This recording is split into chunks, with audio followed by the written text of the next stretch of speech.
Welcome to Athletes to Entrepreneurs, the Alumni Journey. I'm Rob Finkelstein, founder and CEO of Alumni Direct, where we've created a platform to help athletes and other alumni network and connect with each other within their affinity groups. And we tap into just various areas of career and finance and health. More importantly, the podcast is all about athletes transitioning out of sport. It's such a major issue today between mental health and financial literacy. What we do is we interview former college and professional athletes, and we talk about their successful transition out of sport into business leadership, entrepreneurship. And the whole idea is to teach and inspire athletes that there is, in fact, life after sports. So excited today to have Darrell Teat. How are you doing, Darrell? I'm doing awesome, buddy. How are you doing? I'm doing great. And it's funny, we talk about pronouncing names right. Like it's a treat to have Darrell Teat. How's that? I love it. I love it. There's my correction, man. That's I love it. Teach treats.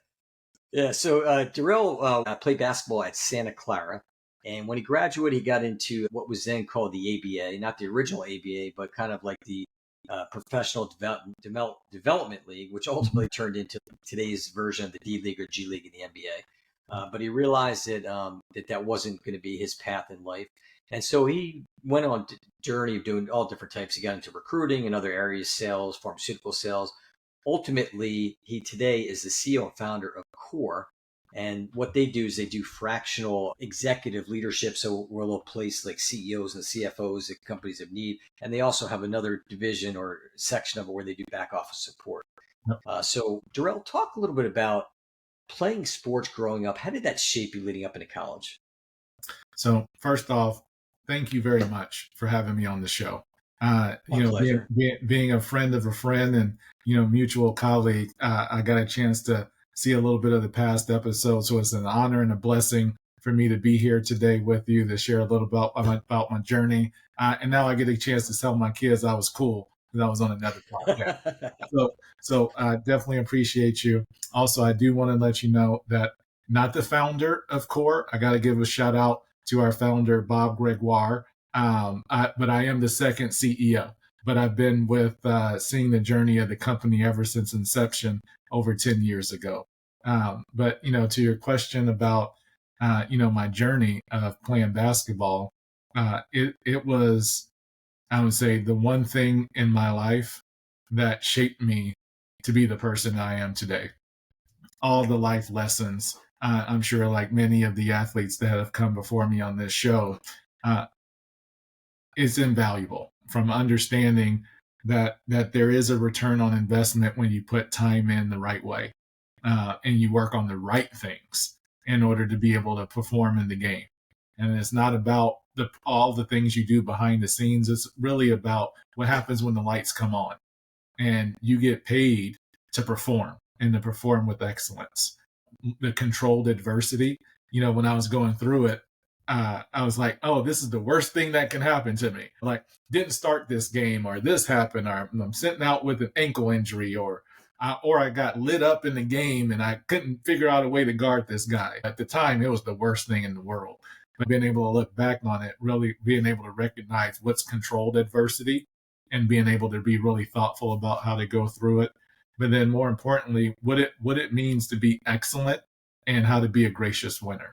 So those are some of the life lessons and what I learned, just playing sports that has helped me today. And hopefully, my kids benefit from it as well as those that I get a chance to mentor and coach. Yeah, and that's great. And it's great because, I think it's a lot of lessons and, a lot of different answers, but very similar in how that journey takes people. You've been playing sports since you're very young, probably played multiple sports, right? Basketball ultimately, but you're probably playing other sports growing up, and then just to have the life lessons, the values, the teamwork, everything that goes along with it is amazing. And I think that definitely helps to shape the athlete. So let's kind of fast forward now. When you got to college, and this is a big issue, like I said, ultimately, whether people are fortunate enough to play college, then maybe fortunate enough to play professionally in whatever the sport might be. Talk about a little bit about the education. So was there any education at Santa Clara when you were there about ultimately that transition out of sport? There was not. Nothing formal. We were fortunate being in the Silicon Valley that there were quite a few business owners, people within tech, a lot of construction industry veterans that were alumni. So they reached out to us and offered, hey, you're more than welcome to come talk to me about what I do. But being 19, 20, 21, it was all about sports, right? So we didn't. I won't say we. I didn't take advantage of Right. the opportunity to really reach out to them to understand what the path and guideways looked like when sports was over. Because I thought I was good enough that I was going to be able to dictate when my career ended. Right. But to your question, there was not anything formal. However, it was loosely aligned for us if we wanted to go seek it out. But I didn't do that. Yeah, and I think it's that's pretty much a common theme, and most of the athletes I've talked to, probably that I would say are in their 30s and beyond, Yep. probably didn't have much, and I think it's probably a little bit better today. I think each school is different, obviously. That's something Alumni Direct we've talked about doing, is kind of bringing in resource partners, like with you with career type stuff, is going in and trying to develop additional curriculum, not only for the current athletes but the alumni athletes, which kind of leads me to my next question. Now, Darrell has a son that is a college basketball player right now, and he played at Utah, and now he's at Sacramento State. So, based on now putting on the dad hat, are there things that either one of those schools kind of implemented as far as programs to or classes or workshops to help the athletes? There actually is. So I was pleasantly surprised at the University of Utah. That was one of their selling points to get, when Jaden was evaluating what school to go to. The after graduation and what life looks like for the athletes, and they had a high graduation, or they have a high graduation rate, and they're really thoughtful about trying to help their athletes, particularly the basketball players, since that's what I have visibility into, find career pathways and connect them with alumni. So over the 2-year time period that our son was there, he actually was able to meet with quite a few alumni that encouraged him to stay in touch, to golf with them, and to build those relationships. And fortunate for us, he was really thoughtful about learning from myself and some of the mistakes and opportunities that I didn't capitalize on.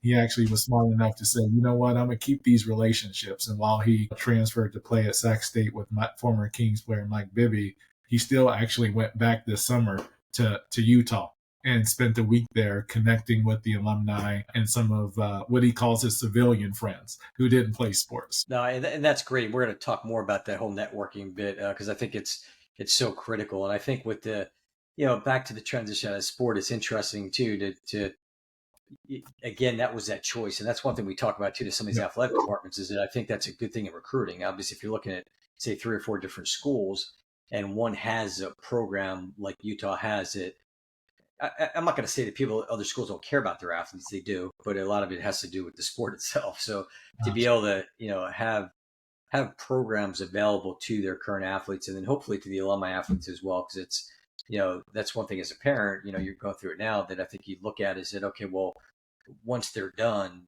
what kind of support system can come back from that school? Absolutely, and I'll share it with you that that same type of visibility and exposure to the alumni was one of the key reasons why Jaden decided to go to Sacramento State as well. He's fortunate for us looking at life outside of basketball, and while he gets a chance to be around a future Hall of Famer and Mike Bibby and learn from a point guard, and Shaquille O'Neal's the general manager who comes in and Nice. talks to them about business advice, and he's such just a good guy Yeah. that, and the kids are gravitating towards him. The president of Sacramento State, Dr. Luke Rudd, and Mr. Orr, the athletic director, they are being hyper intentional about being able to create pathways, particularly in the greater Sacramento region and beyond, for all of the student athletes to be able to continue, a high level performance, but just on the business side of things. So definitely a good opportunity at Sacramento State as well. Yeah, that's awesome. I love to hear that, and that's pretty cool having Shaq as the general manager. Like you said, he's done amazing things in the business world. So that it's definitely something that your son and all the people of Sacramento State are fortunate to be able to tap into that. So Absolutely. let's talk about we kind of touched. We're gonna get into alumni engagement as well, but from a networking perspective, networking, connecting, talk about the importance of doing that, especially while you're still playing the game. It's absolutely everything. I wish I saw a clip that I just came across about 3 years ago from Magic Johnson, And he had talked about when he was, I think it was his rookie year or so, maybe the year after, with the Lakers, how he looked at the front row and was like, okay, I know how much those tickets cost to sit courtside at a Lakers game. I know my career won't last forever. I want to be able to sit courtside when I'm done playing. So he actually, the story is what I took from it. Now I'm probably going to butcher the story, but this is what I heard. All right, Rob, that he actually went to lunch with almost every single one of those people that had front courtside seats, and found out what type of business they were in and just started to pick their brain. And that's how he was able to put together the, mass amount of knowledge that he has right now about business and what industries to go into. And it was the catalyst for what we know as Magic Johnson Enterprises and, all the cool things that he's doing. So I wish I would have had that thought process about networking while still in school. However, I guess my misfortune becomes our son's fortune, because he's really being thoughtful about doing it. But it's absolutely everything. Going to school in Silicon Valley, graduated in 2000, .com, just going crazy all around us. And our teammates, we used to think about like, man, that person's not too much older than us. How are they driving a Mercedes?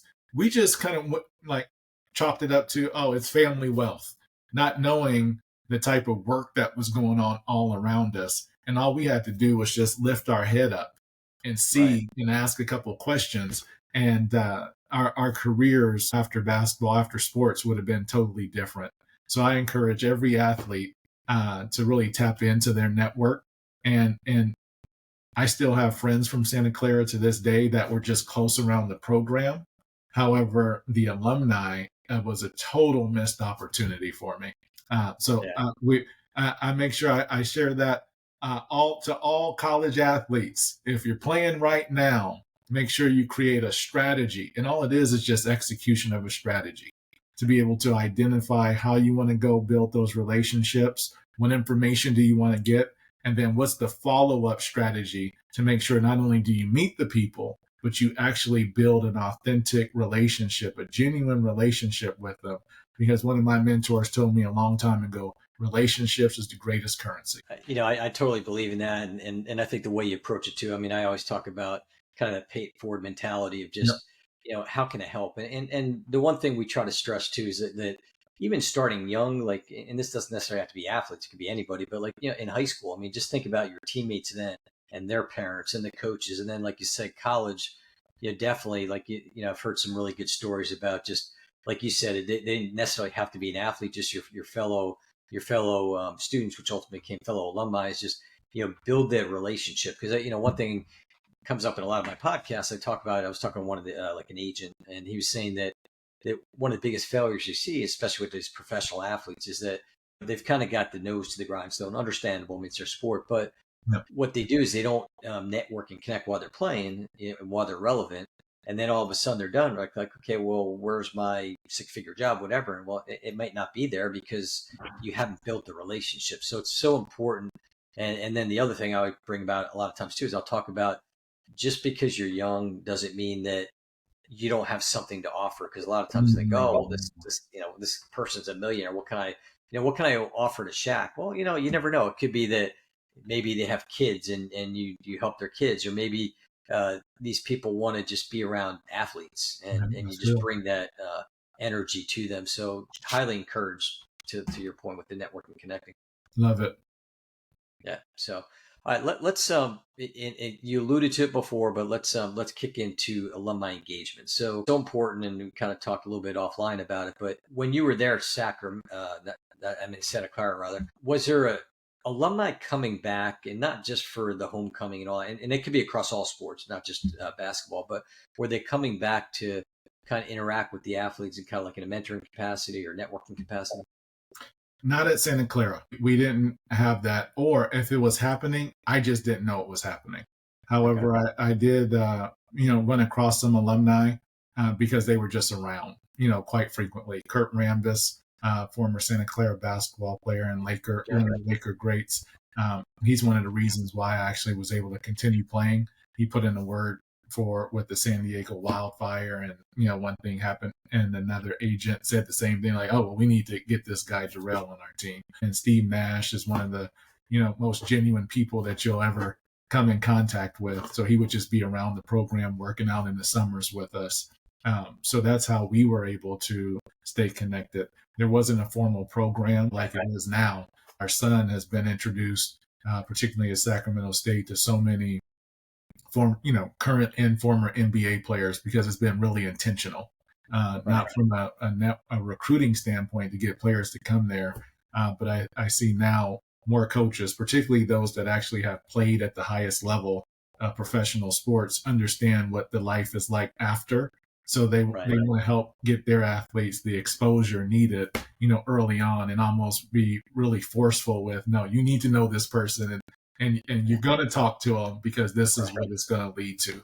So I'm seeing it happen more and more now, not only as a recruiting tool, but also just the nature of coaches and knowing what life looks like after sports, because it could be really, really cloudy once you finish, your college sports, and you spent 7, 8, 10, 12 years perfecting something, and then all of a sudden it's over. And it's like, okay, what do I do now?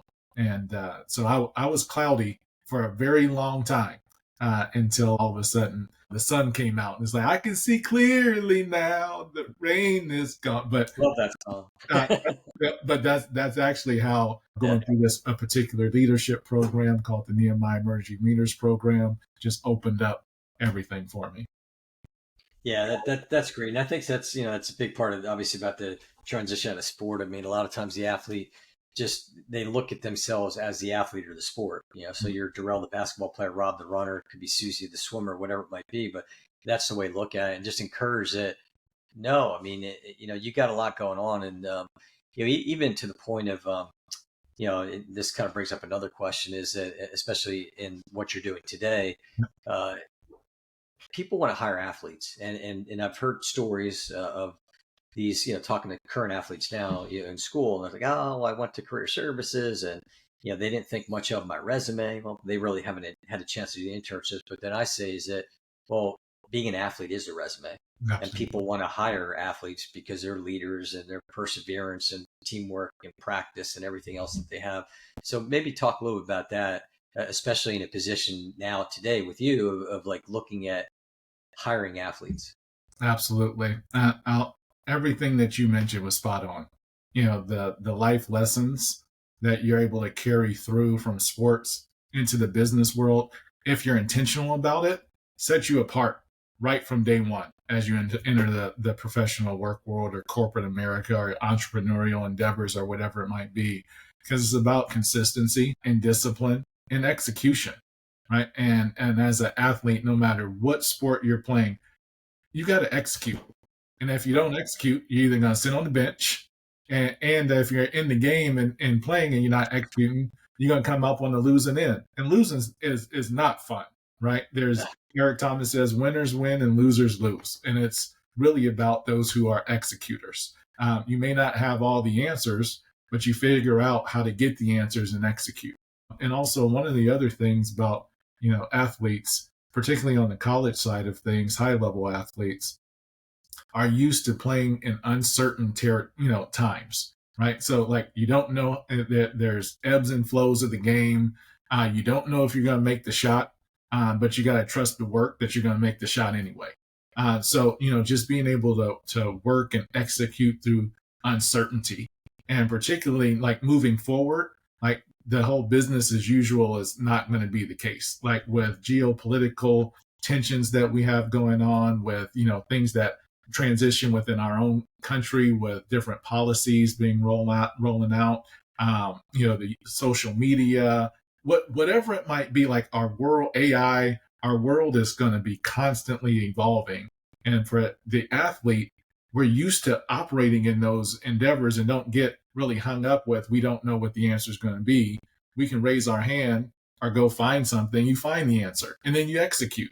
And then if for some reason you lose, like, okay, hey, I live to fight another day, I'm going to get back in the game the next day, because I just need to make some slight adjustments. And then, once I rewind the tape, I always look at all high performers have really something, like one really key denominator in common, and they all take the time to self-assess and self-reflect, no matter what industry they're in, right? So I call it, we got to watch the tape.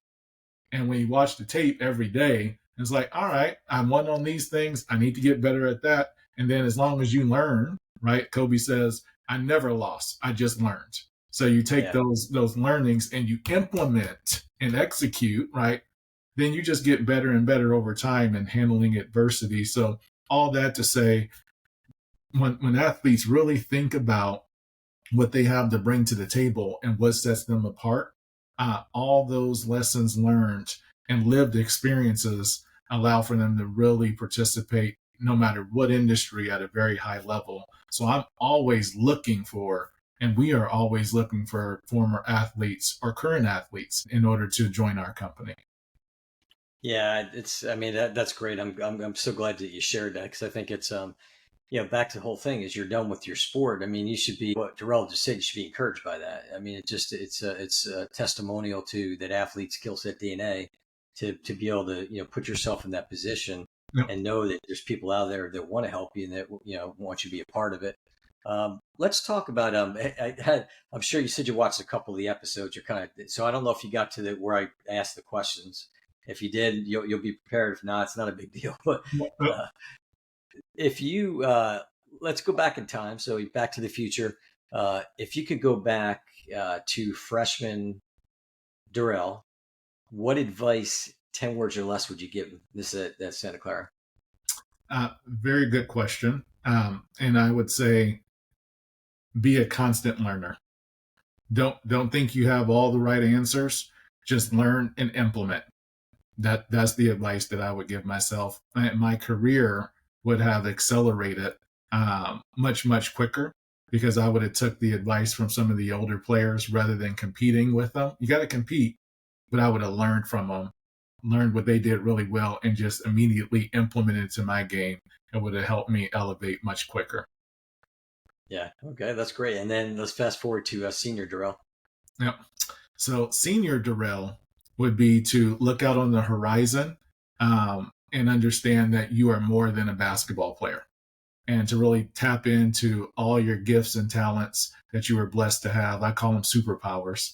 And what are your superpowers, and how are you going to be able to outline those and really implement them in other ways outside of the sport of basketball? And then to be super fearless and relentless and bold, the same way you are on the court to go win. Don't play scared. For a lot of my career early on, I was playing things close to the vest, and I wasn't playing scared, but I didn't take much risk. And when I was playing, I took a lot of risk, and that's what made me good. And it wasn't until I got to the other side of that cloudiness and started to really tap back into the athlete, killer Darrell Teat DNA, that my career and our businesses that I ran started to take off, because I just became more bold and just going after it and crushing it. Right. Okay. That's good. That was more than 10 words, but I had to get it all out. No, but that's what usually happens. The first one, I either catch somebody totally off guard because they haven't seen it and like, oh boy, that's 10 words, and you see like 1, 2, like count 1, 2, 3, 4, whatever. So that was good though. Let's briefly touch on NIL, and I want to touch on it kind of on a the current landscape and what you're kind of maybe seeing through the lens of your son and other athletes that he plays with. Give me some quick thoughts on the positives and negatives of NIL. So we'll start off. We'll start with the positives.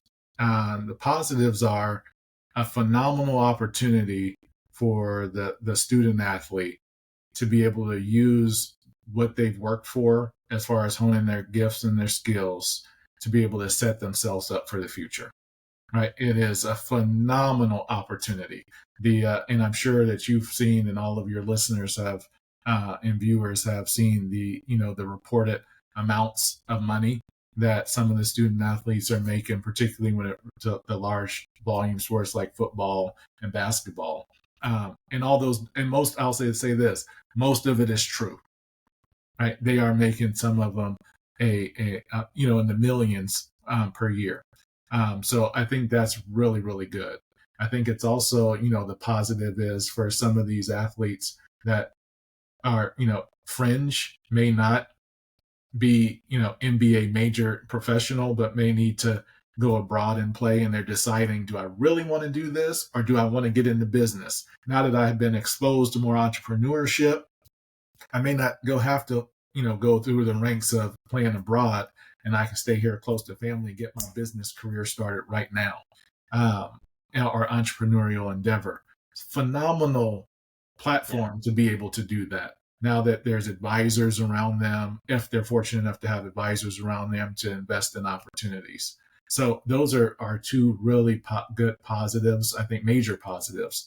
On the challenging side of it, with anything that's new, it takes a while for regulation to happen, Yeah. and it also takes a while for the support services, around NIL to. I haven't seen much of it. The schools do as much as they can. However, there are, depending on the university that you go to, thousands of student athletes, and all with varying levels of NIL, packages. And what's the first thing that most kids want to do? They want to buy a car, Yeah. and like, hey, I need a nice car. Yeah. And yes, you can do that. And one of the things that we share with our son is either you can look wealthy by the time you get out of college or be wealthy. Which one do you want? You're gonna pay now or pay later. You're always gonna pay. So what do you Right. really want to do? And he's fortunate, that I've been able to go through, and my wife is Yeah. phenomenal businesswoman in her own right. So he has the ability to tap in. Now, does he listen to everything we say? We're still his parents, right? So that's why Yeah. I'm glad Well, we people don't know anything. like Bibby and Shaq, that's speaking to him as well. Yeah. But the challenging side, I would just say that the negative right now is that is not enough from my vantage point, coaching and guidance to help these student athletes actually really be wealthy once they graduate with hopefully their undergrad, their bachelor's degree, or however long kids are, I'll say kids, these student Right. athletes. And that's how I'm seasoning it when I'm calling them kids now. Yeah. However, how long these student athletes, they're in school 6, 7 year, 8 years, Yeah. they can come out with the graduate degree as well, Yeah. and be able to hit the ground running. So as soon as those wraparound services start to become more prevalent, I think it's going to be a phenomenal opportunity for all of those fortunate to play at that level. Right. Yeah, and I agree, and I think that's the one thing you hit it well. Well, both on the positive side and negative. I mean, there's a need for more education, and that's something we talked about. Our mutual friend Trent Clark, and Trent and I had another podcast called NIL for You, and it was more about the education side of things, and we were just talking about, guess what? Start an LLC, and you're going to have to pay taxes, and to your point, it's a great springboard into their future because now, you know, whether they could be, these sponsorship or advertising deals where they're getting to know these executives of these companies. They're learning about branding. They're learning about, everything that goes with it. So I think it's so important. And I definitely, because a lot of people think about, oh, they're making all this money, but you hear the big stories of the, big time athletes. But I think what you brought up too is just some of these other athletes in the different sports having these opportunities, which is great. So let's talk about transition out of sport. Yep. And so just give me just briefly um, talk about your transition out of sport when you were done playing in the ABA. It was a disaster. All right, that's all I'm going to say. It was an absolute disaster because I knew where I wanted to get to. Like, I knew what the vision was. My parents both stressed, like, hey, Darrell, you're really good in basketball. You've always been good. You've always been a captain of the team through middle school, high school, became the captain, but at Santa Clara. But sports is going to end at some point. What do you want to do? And I knew I wanted to be a CEO. I knew I had natural leadership abilities, but I didn't know any CEOs. So I had no roadmap on how to become a CEO except for reading books. And Right. I didn't have any money to really create a large company, even though I had various entrepreneurial endeavors. So I always say, like, for the first 7 years after I, graduated and then stopped playing basketball, I was like, my visibility was like at the bottom of the ocean. it was just super cloudy. And it wasn't until, I was 30, until I went through the Nehemiah Emerging Leaders program, that I got exposed to other CEOs. So my network grew, and I was able, like, okay, how did you get there? And what was the roadmap? And come to find out, I had a constraint. Was one of the constraints was going to be that I didn't have a graduate, I didn't have an MBA, and I could have went other routes, but for the region that I lived in, and also just being an African American male, it was going to be we never wanted to have someone say no. So with all those things being equal, if you don't have an MBA and the other person does, you're like, hey, you got to check all the boxes. And my Right. mentors were really clear, and these were mentors of all ethnicities and all genders. So they gave me the roadmap. I followed the roadmap, the strategy, and then 4 years later, after going through that program, I had an opportunity to have my first president job within the real estate world, real estate development and finance. And then it was just, as they say, it was on from there. And had several other interim CEO opportunities when I became a consultant, going in to help turn companies around, and that begot, corporate board opportunities, and now going into this endeavor to scale CxORE across the country. That's great. I mean, it's so maybe just like a couple quick words of advice to athletes as they embark on that transition out of sport. Absolutely. Quick words would be: find someone or someone's a handful of people that are exactly where you want to be, and ask them what their strategy was to get there. They will give you the roadmap, and then you can blend it into becoming your own. Just like, athletes watch other athletes and how they take things and implement it into their game. Same strategy applies to whatever vision you have for your career. Go find someone that's already there. People love to give advice. When I say love to give advice. So if you just ask them, they will tell you, and then build that relationship. So it's not just a one and done conversation. Ask them, hey, you know what? This has been extremely helpful. I would love to be able to check in with you along the way if I get stuck and want to revisit it. They're not going to say no. Right. So get that relationship. But then more importantly, going back to one thing that you said earlier in our conversation, is to be thoughtful about how you can add value all along the way. And that's the one thing that I would encourage all those looking to do, is because they're a multimillionaire, because they run a huge company and have all the things that you want to, there is something that you can bring to the table. And all you have to do is ask, as I'm out and about and I'm going along my journey, what is it that I can do to be on the lookout to add value to you along the way? And they will tell you. Most will say nothing, but just Right. the fact that you ask the question will set you apart and get you out the people pile.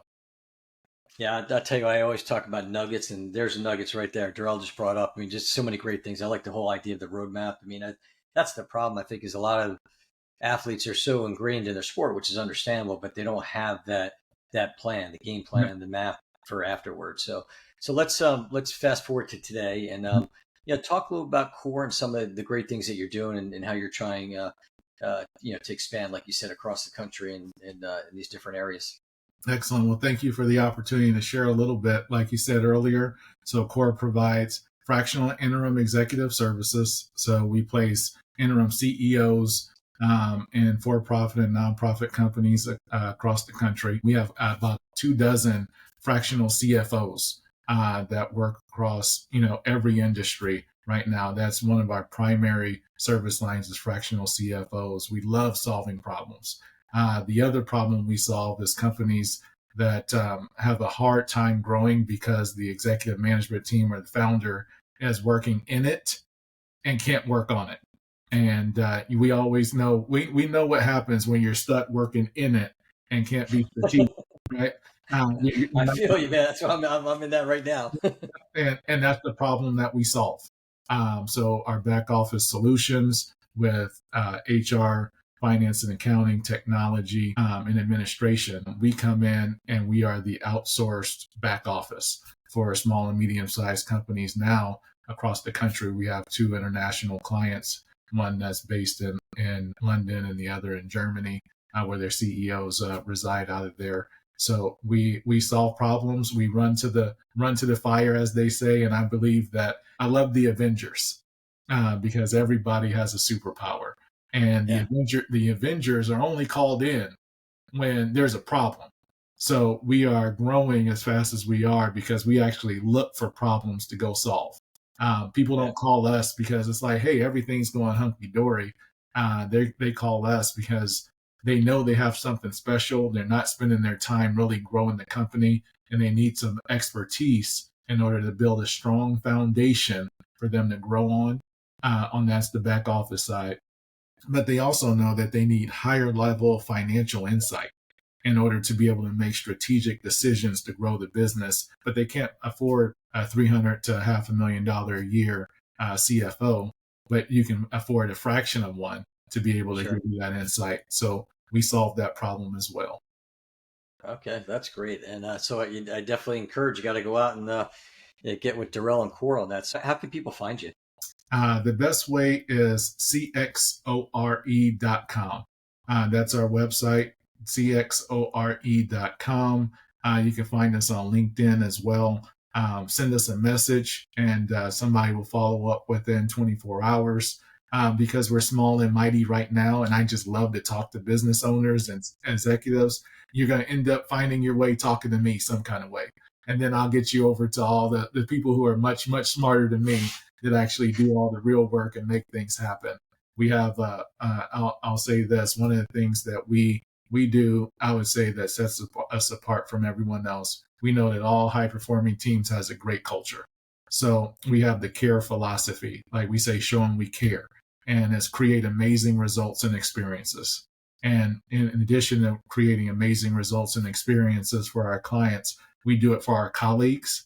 And when we focus on doing that, that actually just seeps into everything that we do for everyone else. So you'll have a phenomenal experience.